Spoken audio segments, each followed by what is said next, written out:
Hello बच्चों, कैसे हो आप सब। वैसे तो मैं बायोलॉजी पढ़ाता हूँ, लेकिन मैं आपको केमिस्ट्री भी पढ़ा सकता हूँ, ठीक है। क्योंकि बीएससी में केमिस्ट्री और बायोलॉजी दोनों पढ़नी पड़ती है।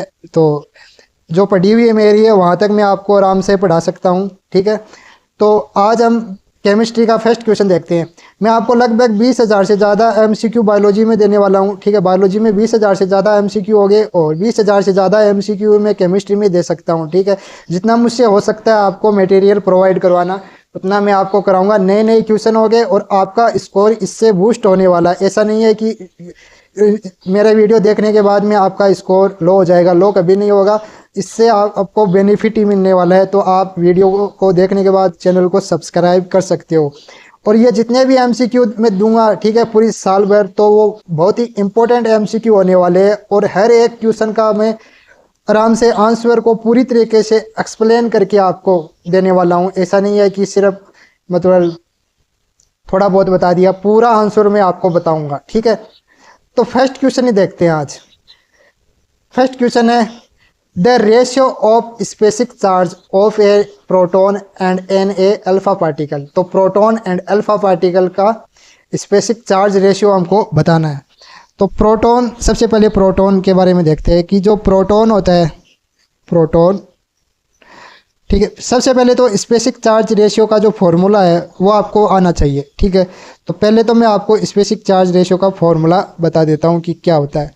तो स्पेसिफिक चार्ज का जो फॉर्मूला होता है वो चार्ज यानी क्यू अपॉन मास होता है, ठीक है।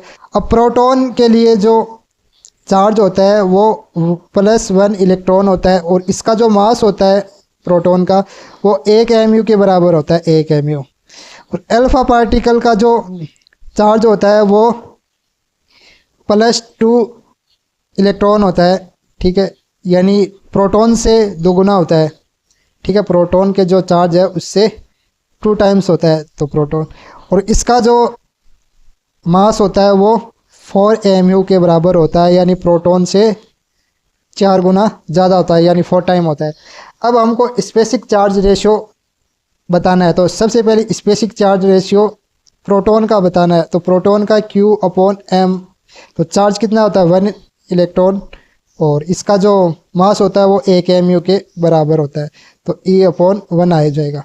इसी तरीके से अल्फा पार्टिकल का जो है स्पेसिफिक चार्ज रेशियो है, यानी विशिष्ट आवेश है, वो होता है Q अपॉन M। यहाँ चार्ज कितना होता है अल्फा पार्टिकल का, तो अल्फा पार्टिकल का +2 इलेक्ट्रॉन और इसका जो मास होता है वो 4 mu के बराबर होता है, तो ये हो जाएगा E अपॉन 2। अब हमको पूछा है क्या, रेशियो पूछा है, रेशियो। तो रेशियो बताना है किसका, specific charge proton upon specific charge alpha particle. तो प्रोटॉन का कितना होगा, प्रोटॉन का E अपॉन 1 और अल्फा पार्टिकल का E अपॉन 2। तो ये कितना हो जाएगा 2 अपॉन 1, यानी 2:1, ठीक है। तो ये रेशियो आ जाएगा। तो कौन सा ऑप्शन सही हो जाएगा इसमें, फर्स्ट ऑप्शन सही हो जाएगा, ठीक है। तो इस तरीके से आपको हर एक क्वेश्चन को करना है, ठीक है। नेक्स्ट क्वेश्चन देखते हैं। नेक्स्ट क्वेश्चन है, which of the following pair represent isodiapher. Isodiapher पहले होता है कि इसको समझना, ये होता है न्यूट्रॉन माइनस प्रोटॉन जिसका सेम होता है, ऐसे एलिमेंट आइसोडाइफर होते हैं, ठीक है। न्यूट्रॉन माइनस प्रोटॉन सेम होना चाहिए। तो सबसे पहले फर्स्ट देखते हैं। तो फर्स्ट देखते हैं इसमें कार्बन, इसके अंदर जो कार्बन है इसमें जो प्रोटॉन होता है प्रोटॉन 6 है और इसका जो एटॉमिक मास है वो 14 है। तो इसका न्यूट्रॉन कितना हो जाएगा, 40 - 6 बराबर 8 आ जाएगा। अब इसका एन न्यूट्रॉन माइनस प्रोटॉन निकालते हैं तो 8 - 6 आएगा, यानी 2 के बराबर आ जाएगा, ठीक है। न्यूट्रॉन माइनस प्रोटॉन 2 आ जाएगा। अब सोडियम का देखते हैं, सोडियम का कितना होगा। तो सोडियम का यहाँ दे रखा है 11 प्रोटॉन है, इसमें 11 प्रोटॉन आ जाएगा और इसका एटॉमिक मास 23 है, ठीक है। अब इसका न्यूट्रॉन निकालते हैं तो एटॉमिक मास माइनस प्रोटॉन होता है, तो 23 - 11 बराबर 12 है।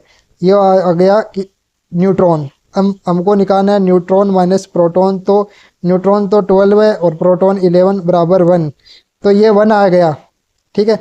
अब ये 1 और ये तो 2 है और ये 1 है, तो ये आपस में सेम नहीं है। इसका n माइनस पी और इसका n माइनस पी सेम नहीं है, ठीक है, यानी न्यूट्रॉन माइनस प्रोटॉन आपस में सेम नहीं है, तो ये तो आइसोडाइफर नहीं हो सकते, ठीक है। इसके बाद में मैग्नीशियम का देखते हैं। तो मैग्नीशियम का जो प्रोटॉन होता है वो 12 होता है और एटॉमिक मास 24 होता है। Neutron atomic mass minus proton, तो न्यूट्रॉन कितना हो जाएगा 12। तो इसका जो n माइनस पी होता है ये कितना हो जाएगा, 0 के बराबर हो जाएगा। और हमने पहले ही देख लिया था सोडियम का कितना है 1, तो ये भी आपस में आइसोडाइफर नहीं होगी। इसके बाद में नेक्स्ट देखते हैं, यहाँ बोरॉन दे रखा है, बोरॉन और ये कार्बन दे रखा है, तो इसका देखते हैं, ठीक है, बोरॉन और कार्बन का। यहाँ प्रोटॉन दे रखा है 5, इसमें प्रोटॉन होता है 6, इसके अंदर एटॉमिक मास 11 है और इसका एटॉमिक मास 13 है। इसका जो न्यूट्रॉन है वो एटॉमिक मास माइनस प्रोटॉन, तो एटॉमिक मास माइनस प्रोटॉन जब निकालते हैं तब ये आप कितना आ जाएगा 6। इसका जो न्यूट्रॉन होगा वो एटॉमिक मास माइनस प्रोटॉन, तो ये आ जाएगा 7 होगा, ठीक है। तो ये न्यूट्रॉन 7 होगा, इसका 6 होगा, ठीक है। अब हमको निकालना क्या है, हमें निकालना है न्यूट्रॉन माइनस प्रोटॉन। इसका न्यूट्रॉन माइनस प्रोटॉन देखना है, इसका न्यूट्रॉन माइनस प्रोटॉन देखना है। आइसोडाइफर के लिए दोनों का न्यूट्रॉन माइनस प्रोटॉन सेम होना चाहिए, तो इसमें 6 माइनस 5 बराबर 1 आता है और इसके अंदर 7 माइनस 6 बराबर 1 आता है, यानी ये आपस में सेम है दोनों।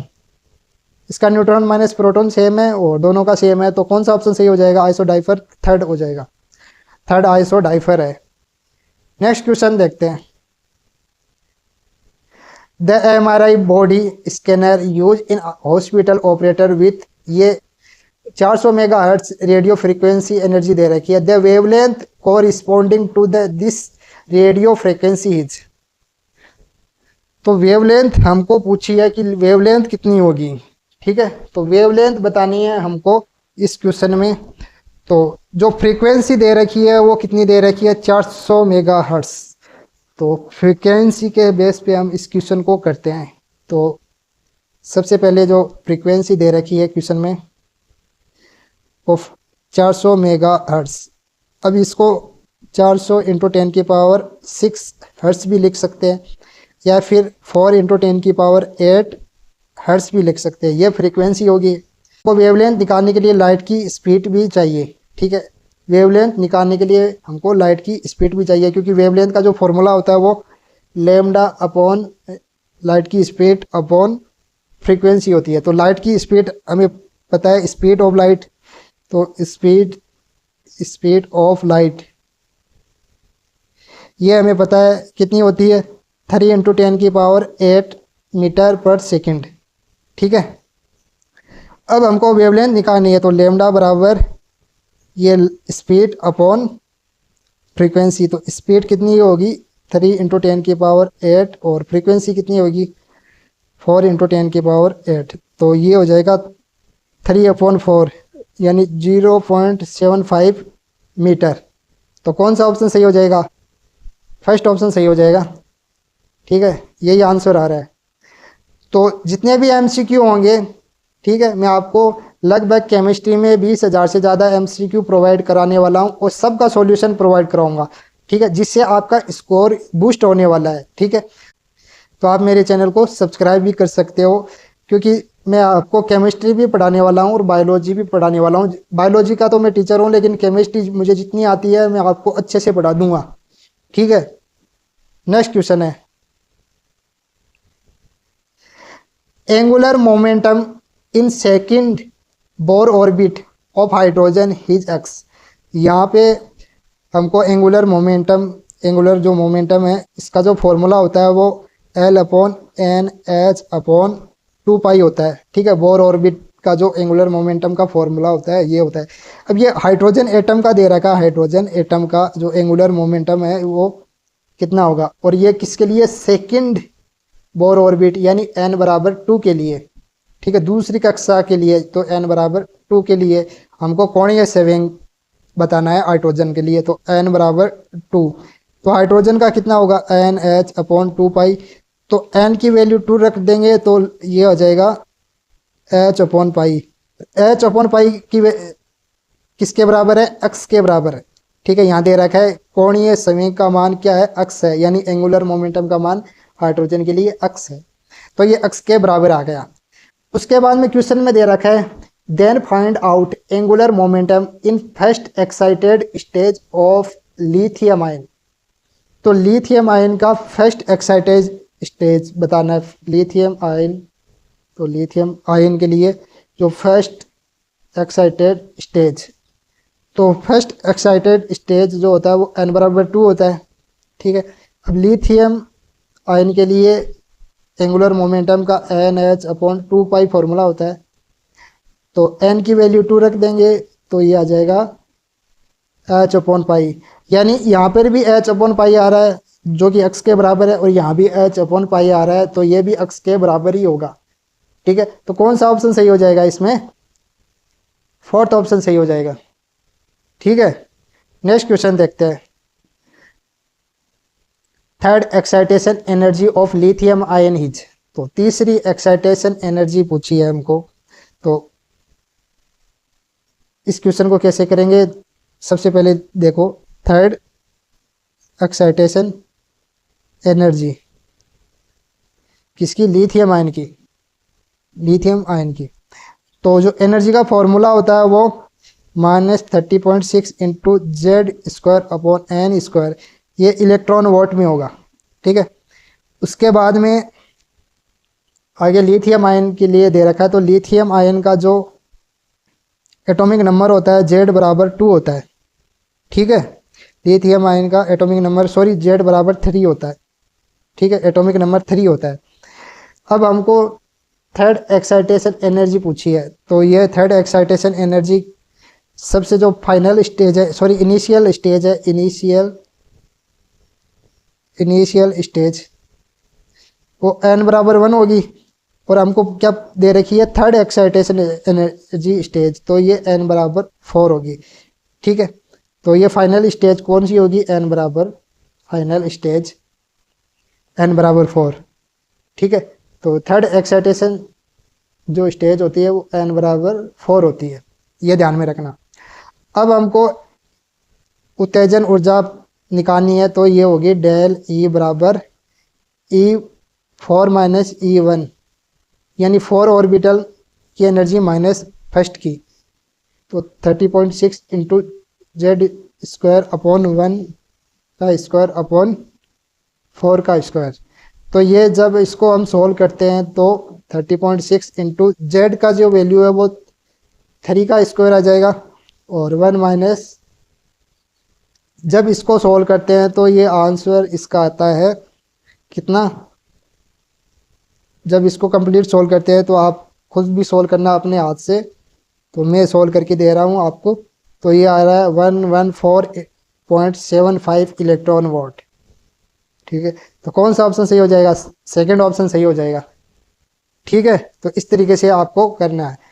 नेक्स्ट क्वेश्चन है, नेक्स्ट क्वेश्चन में दे रखा है in hydrogen atom electron transit from 7 orbit to first orbit in multi step, then the number of spectral line in the visual region will B.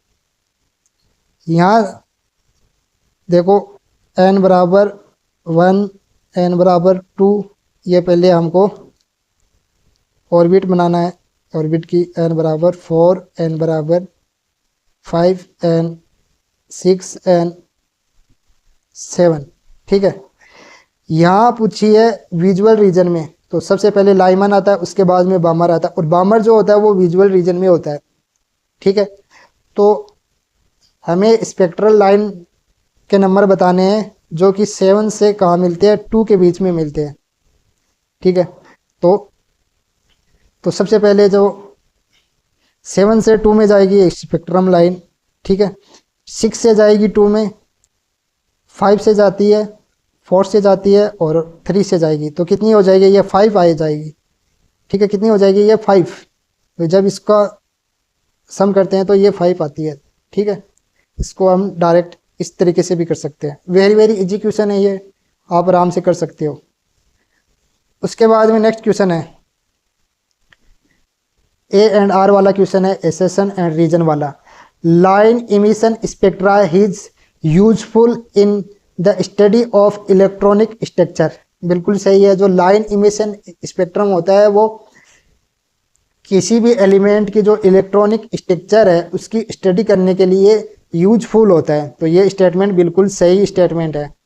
उसके बाद में रीजन दे रखा है कि different element can show exactly same line emission spectrum.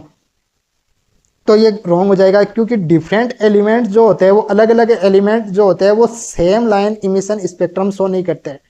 ये emission spectrum जो होता है, लाइन इमिशन स्पेक्ट्रम, ये हर एक एलिमेंट के लिए अलग अलग होता है और ये हर एक एलिमेंट के फिंगरप्रिंट की तरह होता है। जैसे कि हमारे अंदर हर एक इंसान के अंदर फिंगरप्रिंट अलग अलग होते हैं, ठीक है, पहचानने के लिए। इसी तरीके से जो एलिमेंट को पहचानने के लिए लाइन इमिशन स्पेक्ट्रम अलग अलग होता है, ठीक है। तो ये फिंगरप्रिंट की तरह होता है, तो ये सेम तो नहीं होगा, ठीक है। तो ये स्टेटमेंट रॉन्ग हो जाएगा, ये सही है। तो कौन सा सही ये होगा इसमें? ए सही है एंड आर सही नहीं है, ठीक है। तो कौन सा ऑप्शन सही हो जाएगा इसमें?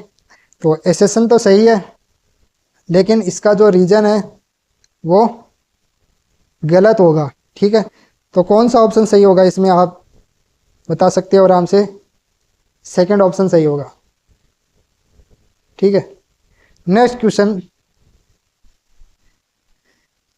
नेक्स्ट है which of the following electron transition in A hydrogen atom will require, यहाँ रिक्वायर एनर्जी पूछी है, the largest amount of energy. ऐसी रिक्वायर एनर्जी जो लार्जेस्ट अमाउंट में होगी तो कौन सी होगी? तो आपको पता होना चाहिए n बराबर 1 से n बराबर 2 में जाते हैं तो ये एनर्जी रिक्वायर होती है, यानी एनर्जी एब्जॉर्ब होती है। तो सबसे पहले तो ये इसमें एनर्जी -30.6 इसमें होती है -3.6। तो कितनी रिक्वायर एनर्जी होगी इसमें? 10-2 इलेक्ट्रॉन वोल्ट, ठीक है। तो फर्स्ट में तो ये होगी। अब सेकंड में बतानी है हमको। सेकंड में n बराबर 2 से n बराबर 4 में जाता है। तो n बराबर 2 में जो एनर्जी होती है 3.4 और इसके लिए होगी 1.84 के आसपास, ठीक है। तो ये तो रिक्वायर एनर्जी n बराबर 2 से n बराबर 4 में जाते हैं तो ये भी रिक्वायर एनर्जी होगी, लेकिन ये लगभग 2 से लेकर 2.5 के आसपास होगी, ठीक है, इलेक्ट्रॉन वोल्ट। आप इसको डायरेक्ट भी कर सकते हो, ठीक है। इस तरीके से बिना कैलकुलेशन किए हुए ये क्वेश्चन सॉल्व हो जाएगा, ठीक है। तो उसके बाद में दे रखा है n बराबर 1 और n बराबर 5। यहाँ दे रखा है n 5 से कहाँ जा रहा है? n 1 में जा रहा है। तो ये एनर्जी रिलीज होगी, रिक्वायर एनर्जी नहीं होगी, रिलीज होगी। ये एब्जॉर्ब एनर्जी नहीं होगी, रिलीज एनर्जी होगी। एनर्जी रिलीज होगी इसमें, ठीक है, ठीक है। n बराबर 5 से किस में जा रहा है? n बराबर 1 में जा रहा है, ठीक है। n 5 से n 1 में जा रहा है तो रिलीज होगी। हालांकि ये एनर्जी ज़्यादा तो होगी, लेकिन हमको रिक्वायर एनर्जी पूछी है, ठीक है। तो ये तो गलत हो जाएगा और ये भी गलत हो जाएगा, ये दोनों तो गलत हो जाएगा, ठीक है। उसके बाद में आपको फोर्थ देखना है। तो फोर भी आप आराम से कर सकते हो, आराम से कर सकते हो। n बराबर 3 से n बराबर 5 से। तो ये भी 10.2 इलेक्ट्रॉन वोल्ट से कम होगी, ठीक है। तो कौन सा ऑप्शन सही हो जाएगा? जब इसको n बराबर, इसको फॉर्मूले से भी कर सकते हो, लेकिन n बराबर 3 में कितनी होगी? 1-1.85 और n बराबर 5 में ये 0.6 के आसपास आएगी। तो ये -1.85 से -0.6 या फिर 0.5 के आसपास घटाते हैं तो ये 1 से भी कम होगी, 1 इलेक्ट्रॉन वोल्ट से भी कम होगी। लेकिन यहाँ तो रिक्वायर एनर्जी कितनी है? 10 इलेक्ट्रॉन वोल्ट के आसपास। ये रिलीज हो रही है क्योंकि ये 5 से 1 में आ रहा है। ये रिक्वायर एनर्जी है, ये भी रिक्वायर है, ये भी रिक्वायर है, लेकिन ये तो रिलीज एनर्जी है, ठीक है। तो ये रिक्वायर एनर्जी नहीं है, तो ये तो गलत हो जाएगा, यानी थर्ड तो वैसे भी गलत हो जाएगा। इसके बाद में आप इसको डायरेक्ट, जब आपको ये वैल्यू याद है ना, तो आप इस क्वेश्चन को आराम से डायरेक्ट कर सकते हो, ठीक है। बिना कैलकुलेशन किए हुए ये क्वेश्चन सोल्व हो जाएगा। तो कौन सा ऑप्शन सही होगा इसमें? फर्स्ट ऑप्शन सही होगा। नेक्स्ट क्वेश्चन है an electron with initial kinetic energy of या 100 electron volt his accelerate through a potential difference of 50 electron volt. तो इस क्वेश्चन को करते हैं। एक इलेक्ट्रॉन जिसकी प्रारंभिक एनर्जी दे रखी है, इनिशियल काइनेटिक एनर्जी दे रखी है, तो इनिशियल काइनेटिक एनर्जी कितनी है? Initial kinetic energy 100 electron volt है। उसके बाद में इसमें 50 वोल्टेज का पोटेंशियल डिफरेंस और लगा दिया जाता है, ठीक है, जो इसको क्या करता है? एक्सलरेट करता है। उसके बाद में फाइनल एनर्जी कितनी हो जाएगी? Final kinetic energy 100 electron volt plus 50 electron volt और ऐड हो जाएगा, ठीक है। तो कितनी हो जाएगी? 5150 electron volt.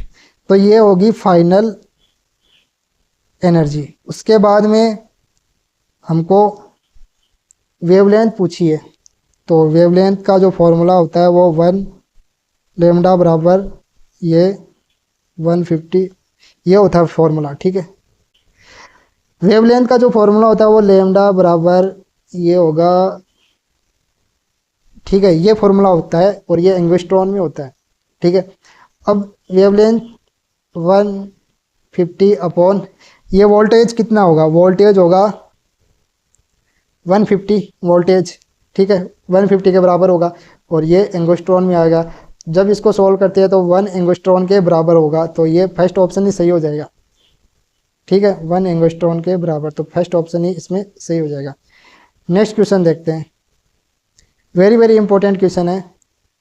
Which of the following statement is correct for an electron having azimuthal quantum number दे रखा है L बराबर 2, तो L बराबर 2 दे रखा है, तो S P D F, इसके लिए S के लिए 0 होगा, P के लिए 1, D ऑर्बिटल के लिए 2 और F के लिए 3 होगा एजीमुथल क्वांटम नंबर, ठीक है।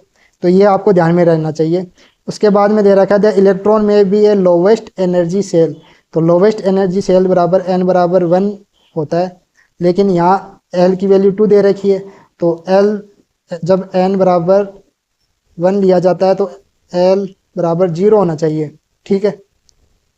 तो लेकिन हमको किसके लिए फाइंड आउट करना है? L बराबर 2 के लिए, तो ये तो नहीं हो सकता, ठीक है। उसके बाद में दे रखा है the electron his A spherical orbital, spherical orbital S orbital होता है वो स्पेरिकल होता है, ठीक है। तो S के लिए L बराबर क्या होगा? 0 होता है, लेकिन हमको किसके लिए फाइंड आउट करना है? L बराबर 2 के लिए, तो इसका जो electron is an a spherical orbital नहीं होगा, ये कैसा ऑर्बिटल होगा? डम्बल शेप सेल का ऑर्बिटल होगा, लेकिन यहाँ स्पेरिकल दे रखा है तो ये गलत हो जाएगा। उसके बाद में नेक्स्ट देखते हैं the electron must have spine MS, ये +1/2 दे रखा है, तो प्लस जो स्पाइन होता है वो -1/2 और +1/2 दोनों होगा, तो ये भी नहीं होगा, ये भी गलत हो जाएगा, ठीक है। तो ये भी गलत है, ये भी गलत है और ये भी गलत है। उसके बाद में दे रखा है इलेक्ट्रॉन में have a magnetic quantum number MS, तो ये मैग्नेटिक क्वांटम नंबर m-1 दे रखा है, तो जब L बराबर 2 लिया जाता है तो m की वैल्यू क्या होगी? m की -2 -1 0 +1 और +2 होगी, तो ये इसमें आएगा, -1 में आता है तो ये होगा, ठीक है। मैग्नेटिक क्वांटम नंबर -1 हो सकती है, तो ये ऑप्शन सही होगा, ठीक है। तो इस तरीके से मैं आपको हर एक क्वेश्चन का सॉल्यूशन प्रोवाइड कराने वाला हूँ और लगभग मैं आपको, आप मान के चलो 50,000 से ज़्यादा MCQ आपको देने वाला हूँ, ठीक है। आप डेली 10-15 मिनट भी ये वीडियो देखते हो तो आपका स्कोर बूस्ट होने वाला है। ऐसा नहीं है कि आपका स्कोर इन वीडियो से कम हो जाएगा, कम कभी नहीं होगा, आपका स्कोर बूस्ट ही होने वाला है और आपको बहुत बेनिफिट मिलने वाला है। मैं गारंटी के साथ कह सकता हूँ कि नीट 27 के अंदर मेरे चैनल से डायरेक्ट MCQ आने वाले हैं, ठीक है। क्यों बोल रहा हूँ? क्योंकि लगभग मैं आपको 50,000 से ज़्यादा MCQ दे दूंगा, तो 50,000 MCQ में से बहुत से क्वेश्चन तो डायरेक्ट ही आ जाएंगे, ठीक है। Thank you so much.